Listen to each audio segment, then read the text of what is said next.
No meio de uma turbulência geopolítica e económica mundial, a China pouco se tem exposto, mas uma posição mais vincada de Pequim nos conflitos atuais pode baralhar o jogo e transformar os conflitos atuais numa guerra mundial.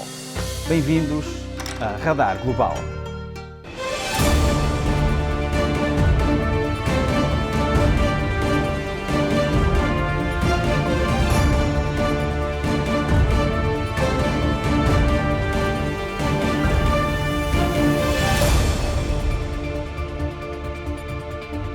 Para nos ajudar a compreender os perigos, os desafios e o contexto da China, temos connosco Jorge Tavares da Silva, professor doutor da Universidade de Aveiro, analista de assuntos chineses. Senhor professor, muito obrigado por estar connosco. A primeira questão que lhe coloco é: qual é a posição chinesa em relação à Rússia na guerra da Ucrânia? Convém uma Rússia fraca ou forte? Muito bom dia. Vamos começar, enfim, com a forma... Quando começou este conflito na Ucrânia, ele, na verdade, começou com um alinhamento muito grande entre Moscovo e Pequim. Ou seja, as duas nações, politicamente, estavam no mesmo lado do conflito, se quisermos. Claro que o comprometimento por parte de Pequim não era, sobretudo, na intervenção armada, até porque julga que uma parte daquilo que a Rússia veio a fazer, provavelmente a China nem saberia.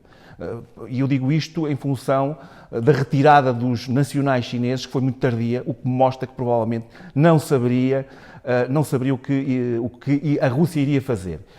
No entanto, a retirada dos nacionais chineses da Rússia? Da Rússia. E, portanto, foi muito tardia e provavelmente a China não... Esse é um indicador. Provavelmente a China não saberia todas as ações que a Rússia iria fazer. O que é uma quebra de confiança, diga-se de passagem. Mas, do ponto de vista político, as duas nações elas estão alinhadas e fazem parte daquilo que eu chamo o mundo emergente, fazem parte do sul global e estão alinhadas politicamente, e isto é claro, estão alinhadas politicamente contra os Estados Unidos e contra aquilo que chamamos o mundo liberal. E, portanto, esse alinhamento não deixa de ser assim e, portanto, a China não quer uma ordem internacional, e a Rússia também não quer uma ordem internacional dominada pelos Estados Unidos, uma ordem internacional hegemónica, e, portanto, esse mundo é para ser ultrapassado. Portanto, há uma vontade, há uma proposta das duas nações em criar uma ordem internacional alternativa. E, portanto, estão alinhadas aqui. Agora, não lhe interessa taticamente aparecer associada à Rússia neste conflito e, portanto, de alguma forma recuou do ponto de vista da visibilidade internacional, colocou-se numa posição mais defensiva, retirando dividendos disto. Porque a China é muito subtil e, portanto, está a retirar dividendos do conflito. Já aconteceu assim na intervenção da Crimeia, em que a China não condena, mas também não apoia. Fica na sua ambiguidade estratégica. Fica um bocadinho no seu cantinho e fica numa posição que vai tentar tirar dividendos. A China pensa essencialmente em si.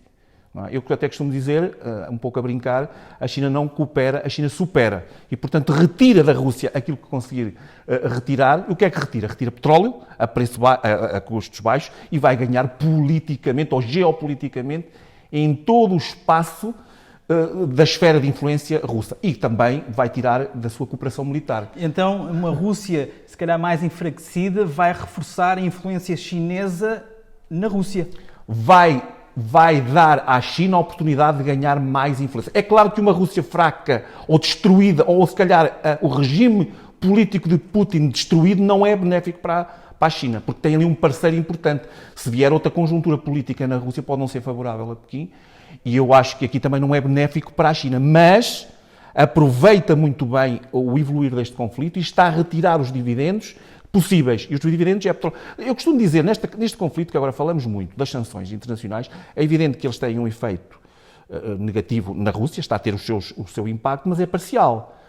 Há eu costumo chamar uma porta dos fundos, em que a China até está a aumentar as importações de petróleo e gás exatamente da Rússia. E, portanto, beneficia deste processo. Mas também é importante dizer que não é o único ator a beneficiar. Os Estados Unidos também estão a beneficiar.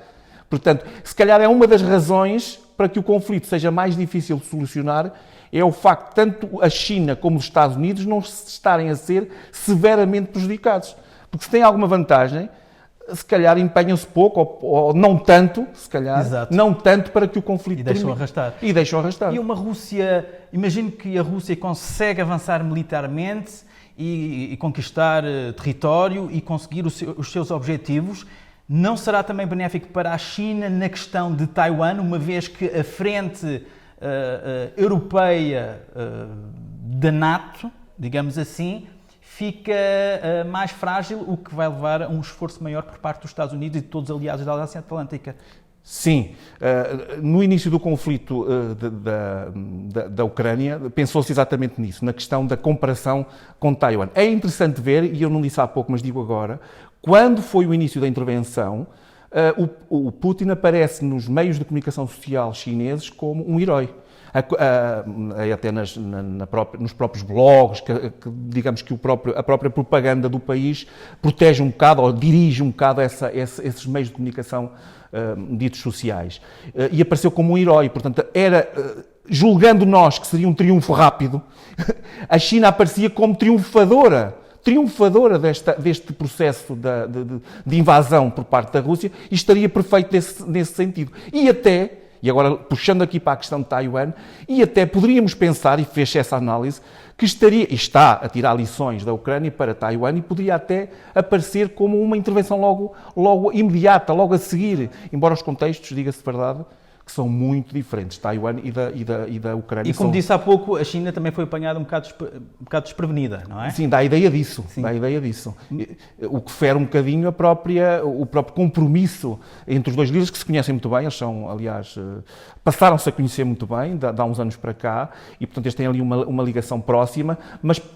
O amigo eterno, não é? Mas não é eterno, porque na verdade... Acho que falou nisso. Mas a Rússia, vamos ser claros, do ponto de vista histórico, a Rússia e a China são dois universos completamente diferentes. A Rússia é essencialmente europeia. Toda a cultura, toda a tradição, os autores russos são essencialmente de linha europeia, não são de linha asiática. No fundo, do mundo asiático mais profundo.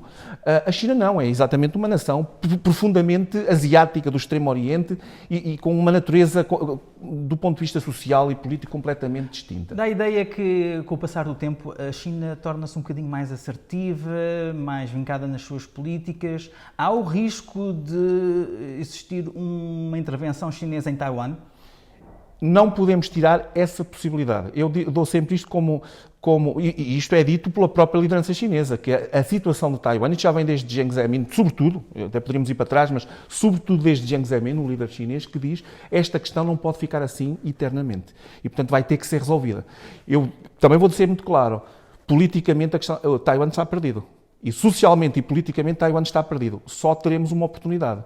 É a oportunidade militar. Porque a população de Taiwan não quer a integração na China. Sobretudo depois de Hong Kong, sobretudo de uma nova geração que se sente a identidade taiwanesa e que não se identifica e que fez até uma mobilização social no movimento do Girassol, por exemplo, contra exatamente essa integração excessiva com a China continental no período de Ma Ying-jeou, que foi um líder de Taiwan e que era muito mais próximo e tinha políticas de integração muito mais próximas. E a geração mais nova não aceitou isso. Portanto, politicamente e socialmente, Taiwan está perdido.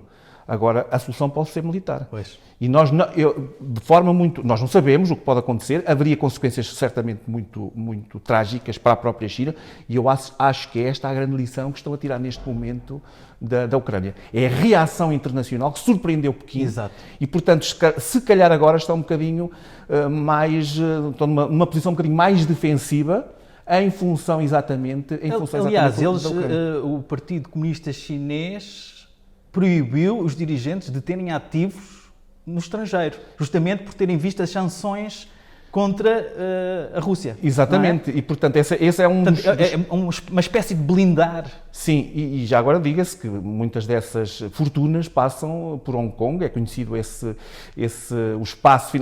Hong Kong também tem essa particularidade, que é o facto de ser uma praça financeira importante, onde muitos ativos financeiros passam exatamente por lá. E é uma das possibilidades é exatamente travar essa mobilização de ativos do ponto de vista internacional. Exatamente. O sonho chinês foi apresentado oficialmente como projeto político em 2012. Do que é que se trata? Há pouco estávamos a falar, e eu acabei por também não explicar um pouco isso. A China, desde 2012, quando aparece Xi Jinping no grande palco político chinês, um líder que muitos achavam que fosse possível, outros consideravam que o Li Keqiang, o atual primeiro-ministro, poderia ser a figura que poderia eventualmente chegar a secretário-geral. Não foi Xi Jinping, surpreendeu um pouco. Um líder que não se conhecia ainda muito, mas vem com uma determinação muito grande. E vem com uma determinação, com um programa político muito forte, de combate à corrupção e de assertivo do ponto de vista internacional. O líder anterior era um bocadinho mais moderado no discurso, tinha um discurso muito preparado, conhecíamos muito pouco. Xi Jinping não. Xi Jinping é frontal. Xi Jinping tem pensamento próprio, estudado nas universidades. É um homem forte. Voltamos a ter na China um homem forte. E é isso que nós estamos a ter, essencialmente. E traz este slogan. Este slogan, todos os líderes têm um slogan, digamos, político, e, portanto, aparecem sempre com um programa político preparado também pelas elites intelectuais. E o programa novo de Xi Jinping é exatamente o sonho da China. Um reerguer da China, do ponto de vista do orgulho nacional. Portanto, tem uma componente de nacionalismo, que eu acho às vezes um bocadinho doentio e perigoso. É um nacionalismo muito exaltado. E o perigoso também é o facto de ele vai estar no poder até morrer. Essa é uma das particularidades. Nós temos este ano o 20º Congresso do Partido Comunista Chinês, que vai perpetuar, ou pensamos que vai perpetuar, nós nunca temos a certeza de tudo, mas pensamos que vai perpetuar Xi Jinping no poder. Portanto, um terceiro mandato, algo que Deng Xiaoping tinha limitado, por causa dos excessos do tempo do Mao. Houve uma limitação do ponto de vista constitucional, mas foi alterada. Foi alterada. E, portanto, Xi Jinping aparece agora como um homem com algumas características muito próximas de Mao. Há regiões na China que agora já têm o livro de Xi Jinping como o livrinho vermelho. O pensamento de Xi Jinping é estudado nas universidades. Os jovens estudam o pensamento do atual líder. A figura está completamente trabalhada do ponto de vista interno. Ele será o timoneiro, digamos, do sonho chinês. E qual é verdadeiramente o objetivo desse sonho chinês? O objetivo é exatamente o reerguer da China. Repare que a China foi humilhada no passado. É verdade que agora há fase, e isso tem o sonho chinês, é a fase da superação da humilhação. O discurso da humilhação deixou de existir politicamente. Nós estamos agora na fase da afirmação. E a afirmação passa por esse nacionalismo, pelo desenvolvimento, tirar o povo da sua situação de pobreza mais extrema, e isso é um grande feito, de facto conseguiram fazer isso, é o nacionalismo e é também o próprio partido, o partido como o elemento unificador de todo este país. E, portanto, aliás, a questão de Taiwan também aparece aqui como elemento unificador, porque há uma unificação, há um projeto, eu costumo dizer também que há um projeto de criação de um Estado-nação, dizermos que a China é uma civilização muito antiga, pelo menos 5.000 anos de história, mas está num processo de adaptação a um Estado-nação moderno, com todas as suas características, com um povo unificado, os Han, com um território unificado, e, portanto, é essa nação unida, forte, que hoje quer mostrar uma alternativa ao mundo, porque também é esse lado, também tem esse lado do ponto de vista internacional, ou se quisermos, hoje a China tem um projeto internacionalista que, na verdade, nunca teve. Nós, se olharmos bem para a história da China, remeteu-se muito ao seu espaço, e hoje não. A China hoje projeta-se para o mundo, afirma-se no mundo, e, portanto, é uma nova nação. E, se calhar, o objetivo último será ter a hegemonia mundial e tornar-se em primeira potência? Vou ser cauteloso nessa afirmação, porque, na verdade, nós não conseguimos entender assim diretamente, mas nas entrelinhas interpretamos assim. Quando a China quando diz que a sua democracia é a verdadeira democracia, quando diz que o seu verdadeiro modelo é um modelo superior, aliás, basta ver a gestão da Covid-19, basta ver como têm funcionado as democracias liberais, os problemas da era de Donald Trump são sempre apontados como fraquezas do Ocidente. O verdadeiro modelo está aqui.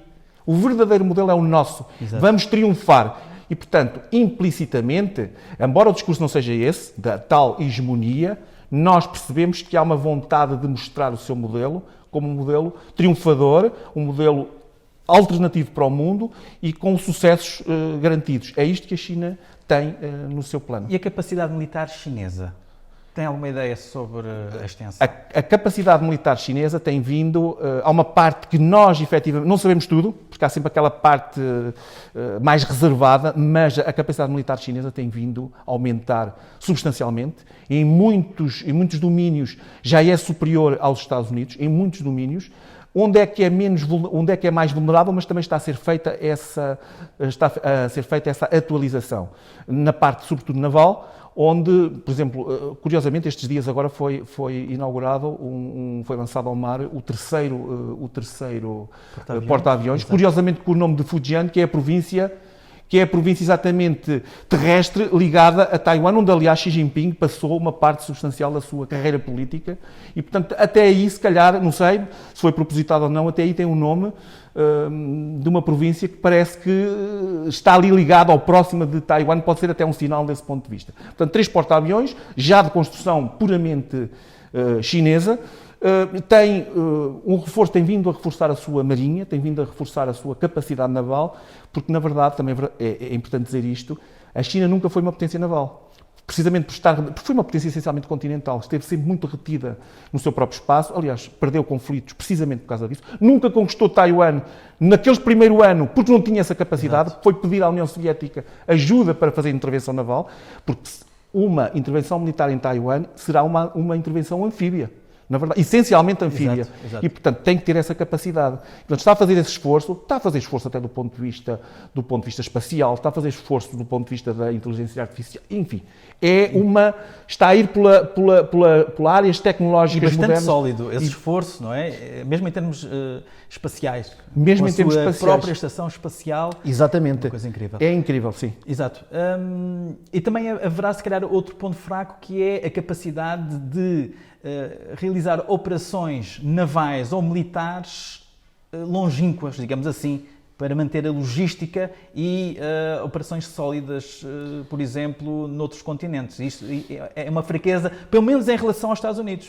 Sim, neste projeto que eu falei internacionalista, a verdade, apesar de tudo, a China tem essencialmente uma preocupação no seu espaço mais próximo e, portanto, é para aí que tem o seu potencial maior. No entanto, é muito interessante olharmos, se virmos um mapa, isso poderá ser mostrado, um mapa dos portos civis, não é? São portos que não são militares, onde a China tem interesse e tem desenvolvido e construído infraestruturas e apoiado esses países, até no seu plano das próprias Rota da Seda, e tem no fundo, alargado esses portos. Eles, na verdade, nós não sabemos até que ponto é que um porto para funções comerciais pode ou não depois ser adaptado para funções militares. Se pensarmos nas funções militares, a China só tem um porto internacional que é no Djibouti.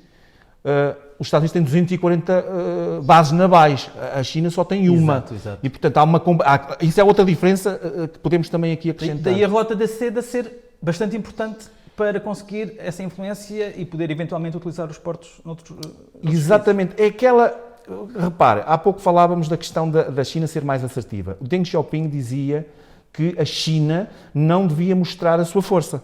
Devia ter uma posição low profile, devia seguir o seu caminho sem mostrar. Porquê? Para não ter as tais... Aquilo que está a acontecer agora, que é a reação internacional exatamente a uma afirmação por parte da China. Deng Xiaoping avisou isto profundamente. Xi Jinping não está a seguir esse mandamento, não esconde as suas aspirações, mas, na verdade, vai alargando o seu espaço de influência. A Rota da Seda também tem esse objetivo. E um objetivo paralelo no projeto da Rota da Seda é ganhar parceiros políticos para as grandes instituições internacionais, porque depois estes parceiros, como aliás na década de 70 e 60-70, foi aí esses países, essencialmente do sul global, muitos africanos, tornaram-se países independentes e depois passaram a votar favoravelmente a favor da China na Organização das Nações Unidas. Portanto, são parceiros políticos. Ora, a China desenvolvendo a Rota da Seda com estes parceiros, importantes, muitos deles da Ásia Central, são países que tendem a estar associados ou ligados à China e, portanto, apoiar a China politicamente. Isso poderá ser um perigo. Nós assistimos à Rússia, que tivemos a Europa dependente do gás e ainda temos dependente do gás. Se acontecer o mesmo com a China, em relação à Rota da Seda, isso poderá criar uma relação de dependência e vulnerabilidade. Sim, mas neste caso em relação a quem? À Europa? À Europa ou ao mundo, digamos claro, assim. Claro, nós estamos a assistir, enfim, eu acho que há uma fratura, não sei se as pessoas se vão apercebendo um pouco disto. Nós neste momento temos uma fratura, não vou dizer que é uma guerra fria, porque os contextos hoje são diferentes, mas nós estamos a ter uma fratura internacional com o mundo dito emergente e o mundo desenvolvido. E eu nem considero isto seja uma questão de democracia ou não democracia, é mais do que isso. É muito mais do que isso. São modelos políticos, são ordens internacionais alternativas. E se nós virmos bem as dinâmicas diplomáticas da China e da Rússia, porque a Rússia participa em muitas destas dinâmicas, os BRICS, por exemplo, a Organização de Cooperação de Xangai, iniciativas do Sul Global, estão muitas vezes estes dois países alinhados. E esta ordem internacional alternativa que a China quer criar ao mundo. E, portanto, está-se a aliar exatamente com parceiros que lhe assegurem o fornecimento de recursos naturais. Essa é outra questão em relação aos Estados Unidos. Os Estados Unidos não dependem tanto de recursos naturais, porque também têm muitos próprios, como a China. A China, para ter esta explosão económica que está a ter hoje, todo este sucesso, todo este fenómeno económico que tem hoje, de crescimento, é o epicentro do crescimento económico global, precisa muito de recursos. E não tem recursos internamente. Portanto, depende muito do exterior. Depende muito do exterior. E, portanto, precisa de reforçar toda esta cooperação do ponto de vista económico, não fazendo alianças militares, porque a China não faz alianças militares, porque isso implica um compromisso muito excessivo do ponto de vista diplomático e político. Os Estados Unidos têm alianças militares. Exato. A China não, porque é um compromisso, um casamento demasiado forte para alguém que tenha a soberania como algo de muito, muito, muito sagrado. A Ásia-Pacífico é, neste momento, o centro, digamos, do poder no mundo. Qual é a influência chinesa nessa região relativamente a aliados ou países que possam jogar a política chinesa ou apoiar a política chinesa? Esse é o grande dissabor da liderança de Xi Jinping. É que os Estados Unidos, enfim, também criaram conflitos, mas é um certo estabilizador da região, que tem cooperação forte com muitos países, desde o Japão, da Coreia do Sul, da Austrália, da própria Índia. São países que alinham, do ponto de vista da segurança, com os Estados Unidos. É preciso dizer, nós às vezes esquecemos isto, nós falamos muito dos Estados Unidos quando estamos a falar de uma questão de segurança. Os parceiros asiáticos estão muito preocupados. Parece que os Estados Unidos são a potência que só pensa na China. É evidente que tem esta preocupação, mas os primeiros grandes preocupados com a ascensão chinesa são exatamente os países asiáticos. É aí que começa.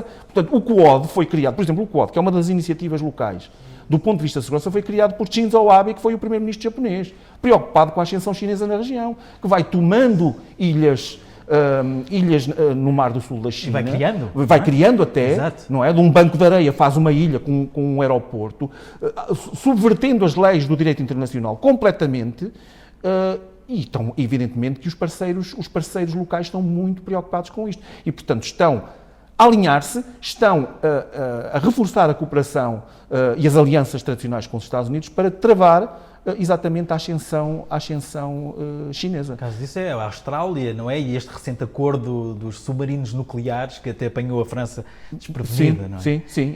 É um dos exemplos.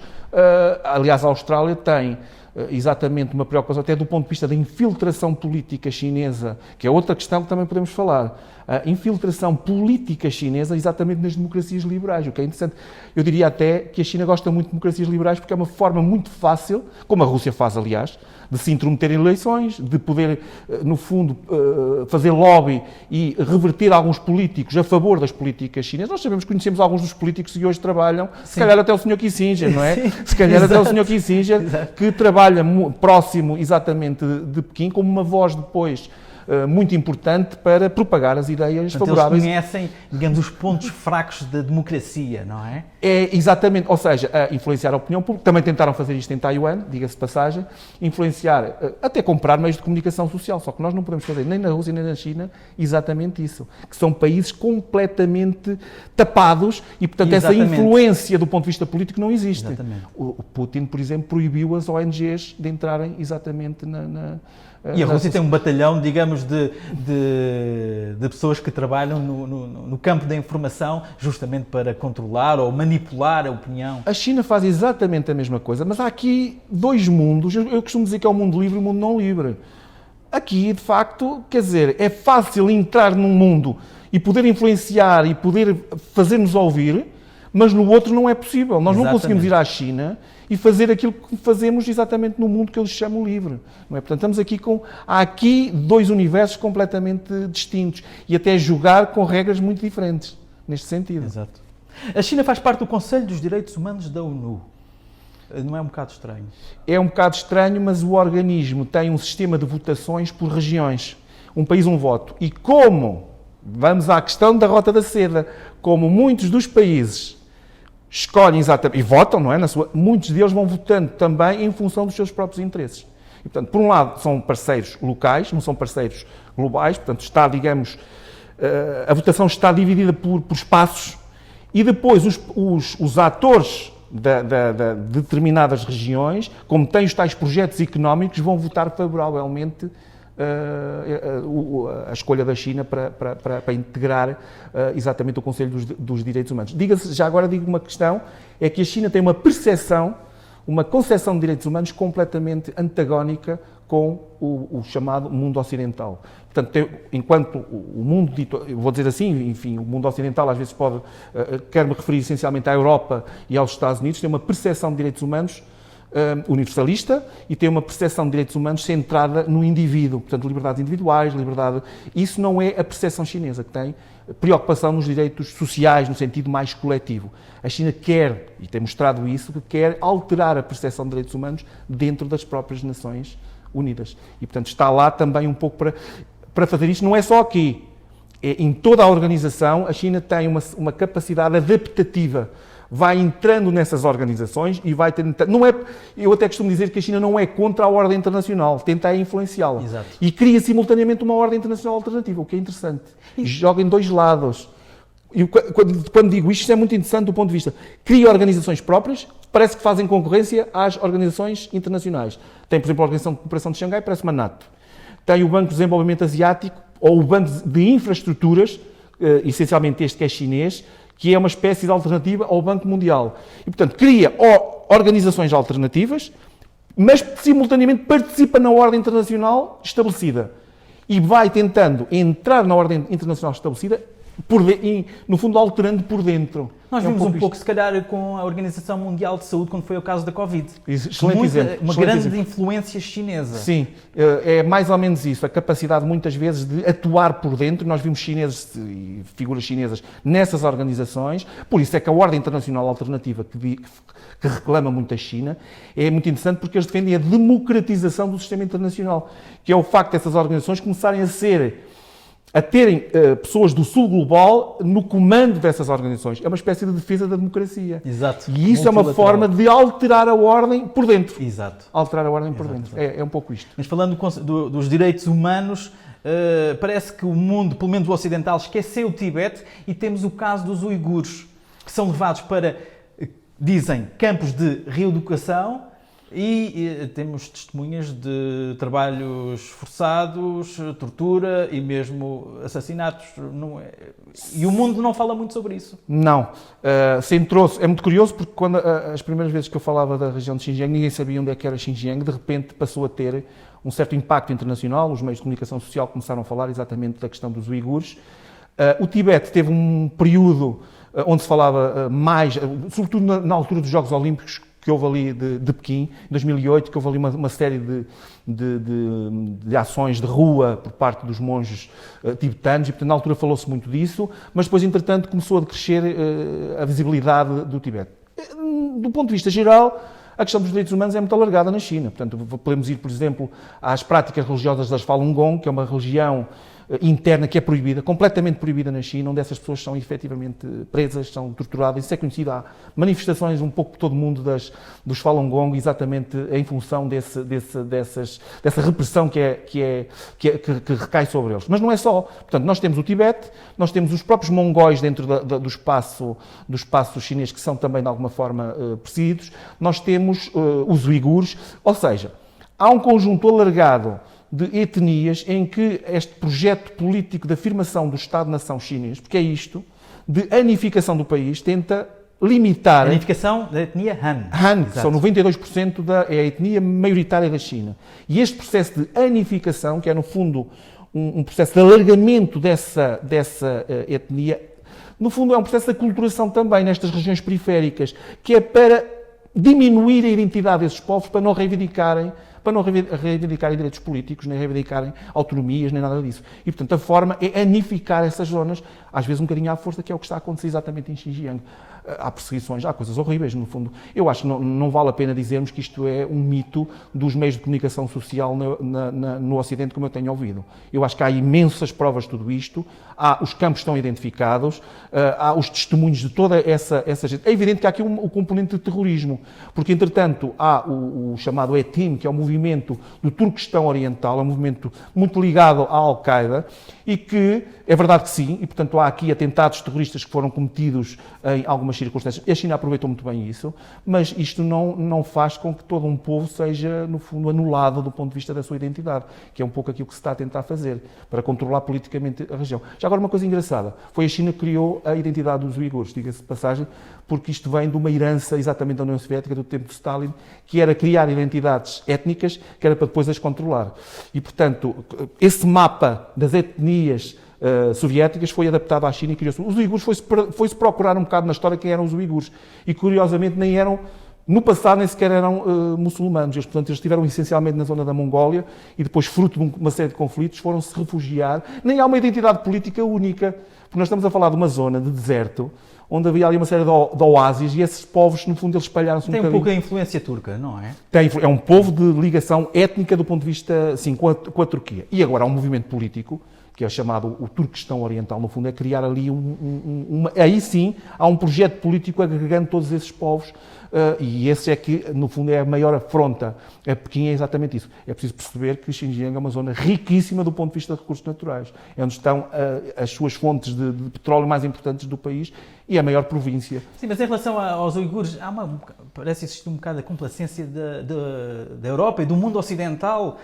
Antes era muito mais assertiva e batia mais o pé em relação aos direitos humanos. Neste momento há uma cooperação, sabendo da existência desse caso, dos uigures, falando especificamente, que, na minha opinião, me faz lembrar a Segunda Guerra Mundial em relação aos judeus. Quer dizer, havia informação, mas não se atuava. Era-se complacente.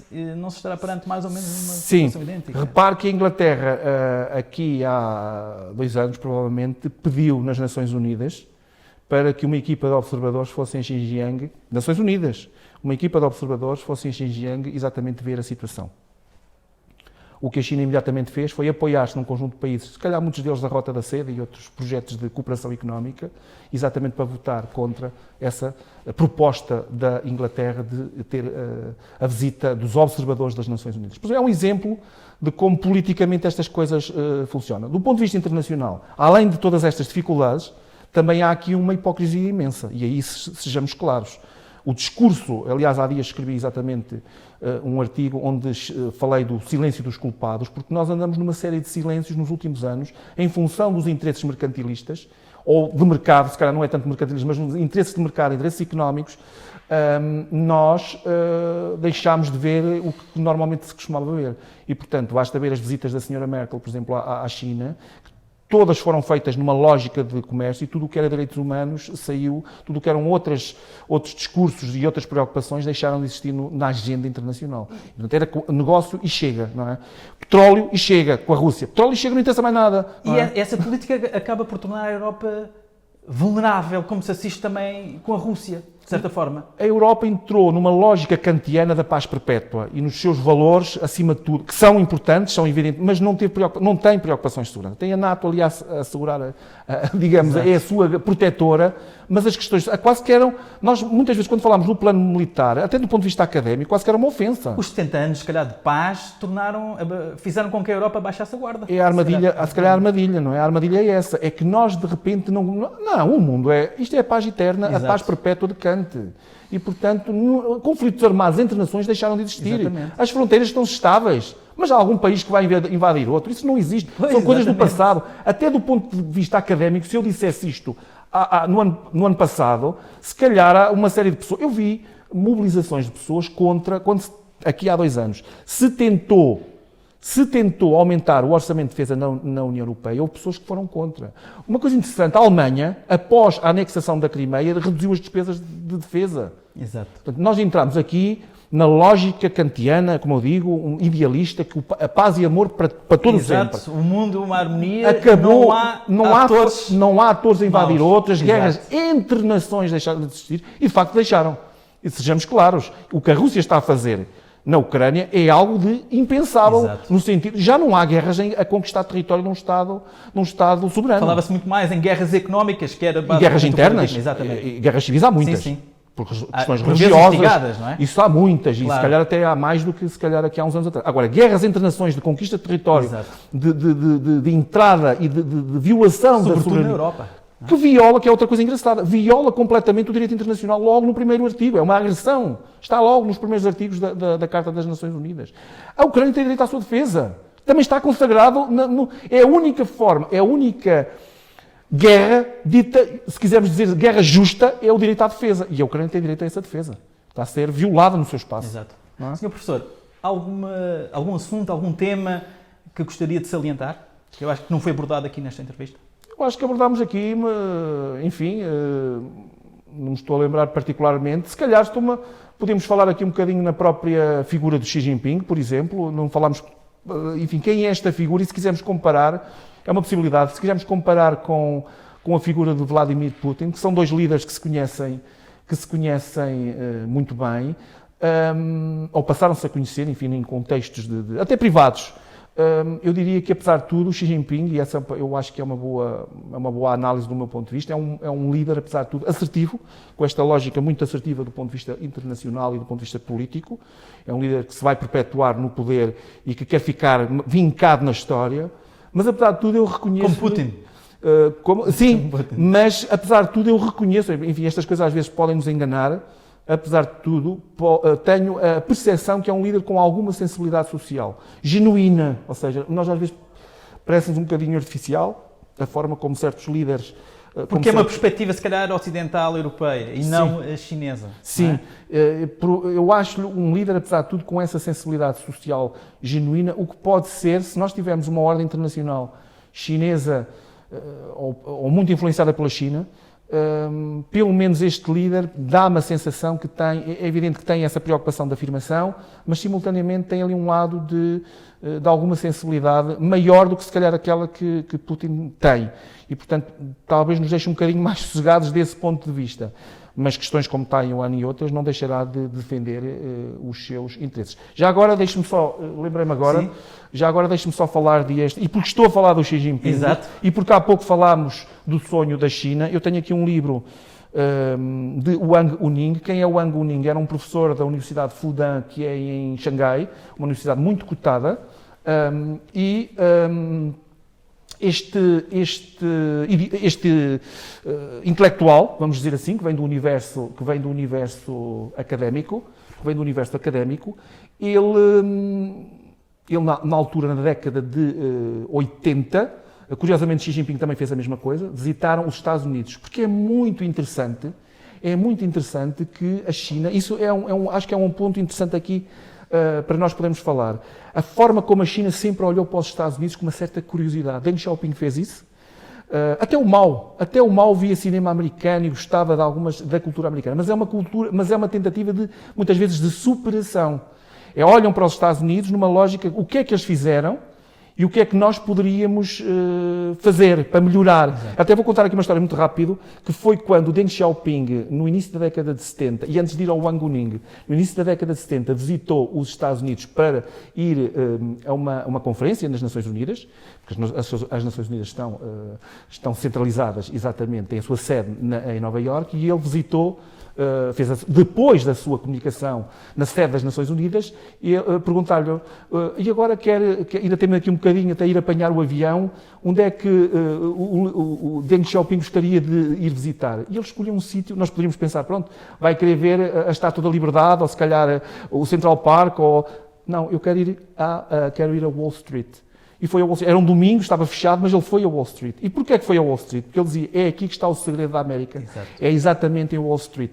Esta lógica que ele trazia de transformação da China do ponto de vista económico, ele já tinha isto vincado. Ora bom, é muito curioso, porque nesta viagem que ele fez na década de 80, ele vai ver a América profundamente em muitas coisas, e é muito interessante que ele vai ver um jogo de futebol americano, e vai ver toda aquela força, não é? Ele diz exatamente que, bom, isto é um jogo de força, falta-lhe aqui a parte intelectual ou a parte de sabedoria E isto é o que, no fundo, caracteriza os americanos. É, por um lado, a honra de vencer, por outro lado, a força, eles gostam de usar a força, e por outro lado, a franqueza, a forma como mostram a franqueza. A China é um pouco diferente. Tem a honra na mesma, que eu acho, no facto da força não a mostram, ainda que a possam ter, e no facto da franqueza não. Eles usam essencialmente a sabedoria e, sobretudo, a subtileza. E esta é a grande diferença entre os Estados Unidos e a China. E eu acho que este livro do Wang Huning acaba por, embora seja um bocadinho já passado, muita da informação que está aqui, mostra bem este mundo que nós temos entre os Estados Unidos e a subtileza pode ser o caminho para ganhar a hegemonia mundial e apanhar o resto do mundo, se calhar um pouco desprevenido. Se calhar é um pouco isto, porque esta forma subtil, eu chamo mesmo uma... Eu julgo que já escrevi isto em vários trabalhos. Eu acho que a China é essencialmente uma potência subtil. Aliás, os estrategas chineses tradicionais dizem isso. Vencer sem lutar é um pouco isto. E tem a tal paciência de chinês para apanhar o momento certo para agir na altura certa. É exatamente isso que eu acho. Senhor professor, muito obrigado por ter estado connosco, e foi o professor Dr. Jorge Tavares da Silva que nos falou sobre os perigos, os desafios e o contexto da China, um gigante asiático. Não se esqueça de subscrever nos nossos canais, Cyber Repórter, colocar um like e partilhar. Muito obrigado e até à próxima.